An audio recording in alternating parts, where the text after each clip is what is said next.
Hey.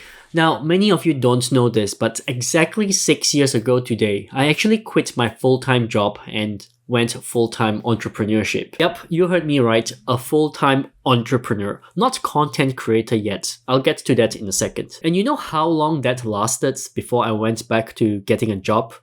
It only lasted 6 months. I know what you're thinking. That didn't last long, right? Well, it's not that I did not work hard at all. In fact, I worked way harder than I ever did when compared to working for someone else. But things changed. I tried my best, and for some reason, that 6 months experience wasn't a pleasant one. Sometimes I still remind myself of those times where it feels like I did not progress at all. It almost feels like I was on vacation, where money was a big issue and everything I did had no result. To give you some background, I decided to jump to full-time entrepreneurship because back then, I was developing apps for the iPhone and Android. And there was a period of time where I had great success doing those apps.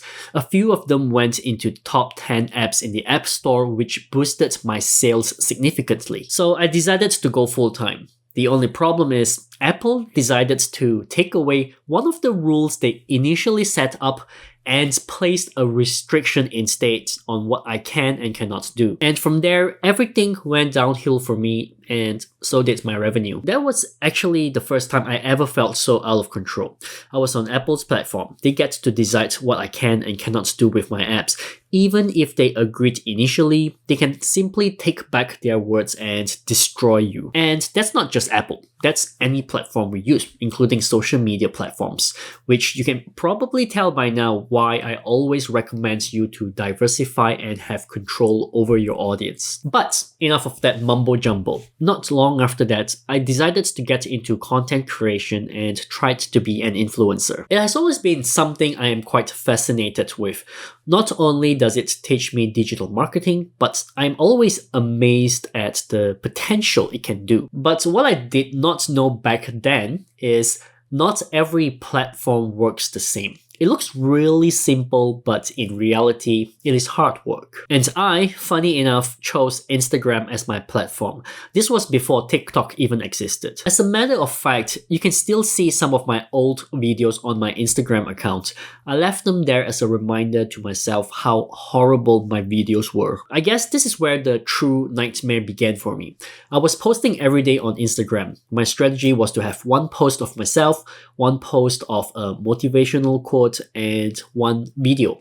Then I repeat those 3 in sequence. Sadly, I've removed those posts of myself and quotes. I'm not sure why I did that, but I guess the experience is so painful that I don't want to look at it anymore. Let me tell you why it did not work out for me. To be discovered on Instagram is a lot more difficult than YouTube, in my opinion. You have to engage with others, you have to post often, you have to use the right hashtags. And I was doing that all on the phone, up till the point where I got sore thumbs. I feel like Instagram needs to be managed by someone else. To me, it is just so time consuming and I just hate it so much.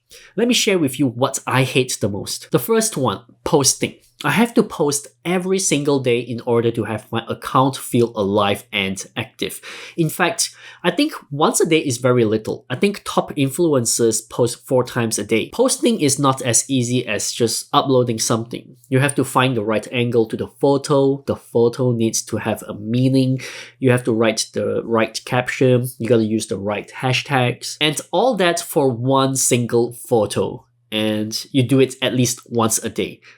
I'd rather take a photo, hand it over to a team, and have the team figure those out because it is so boring and meaningless. Which leads me to my second point. It feels like I always have to be happening. Because I post so often, it almost feels as though I am this exciting guy with lots of great stuff to do.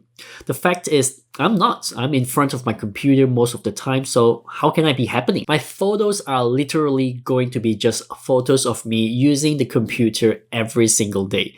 Do people really want to see that? So I find that's very difficult to do because I'm posting for the sake of posting to get attention. But here's the one I hate the most.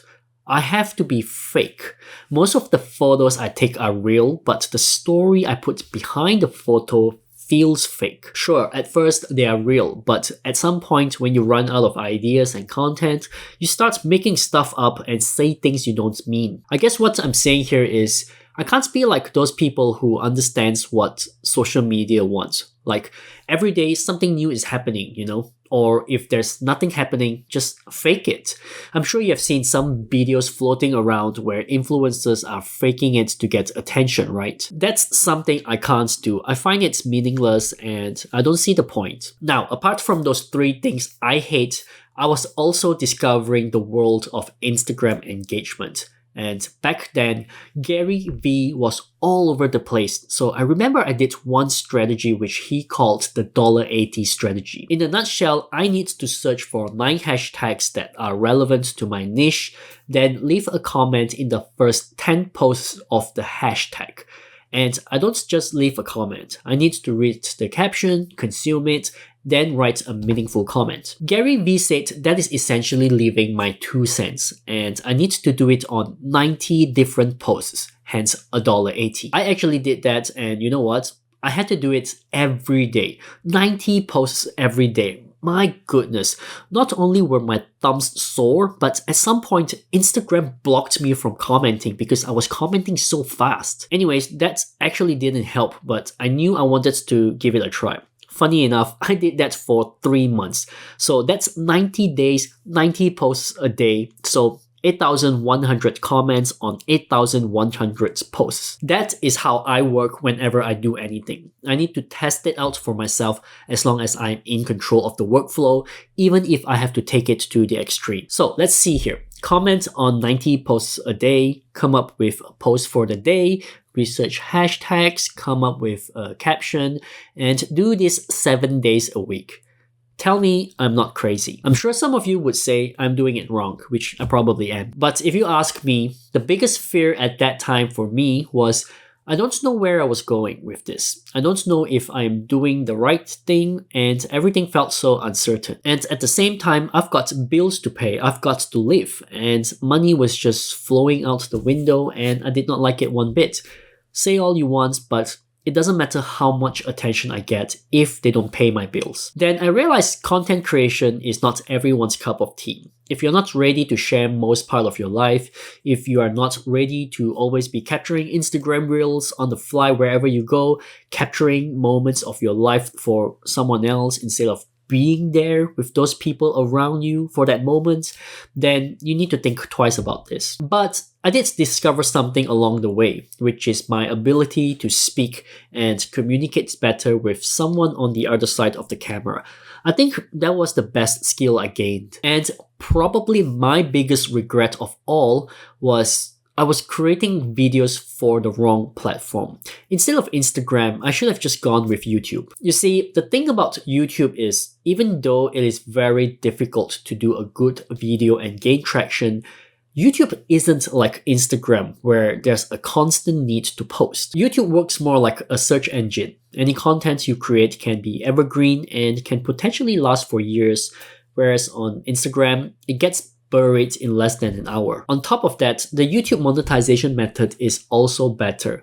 I know most of you may disagree that making money on YouTube is almost impossible now, but it still has more hope than Instagram. The reason is because you get paid by views. So even if you aren't getting those big views, you can still work something out. For example, if you are getting 100 views per video, you can aim to create 100 or 1000 videos, then multiply that by 100 views. It's just an example, of course. It is not ideal. But my point here is you have control over how much you want to make. Whereas on Instagram, it's like waiting to go viral, to have your followers explode so that sponsors can reach out to you and get some sponsorship. I just don't like to rely on hope. So when I started my YouTube channel during the pandemic, it just made sense. I can do YouTube at my own pace. If I create the right valuable video, it can go viral and change everything. I don't have to upload daily. My point here is sometimes you just have to find the right platform that works around your schedule. It can be YouTube, TikTok, Instagram, whichever one feels right for you. You don't have to go with the flow. It's all based on your experience with the product. Like for me, I've been away from Instagram and TikTok for years now, so I like to get back in to give it a try again. But I would just focus on repurposing my videos instead because I learned from my past experience. I still hate posting every day. I will do it only if I am doing this full time and I have a team to help me out. But that requires money, which is why, as I said time and time again, always be thinking about how you can make money off your channel. Passion is a must, it is necessary, but you also need to be practical.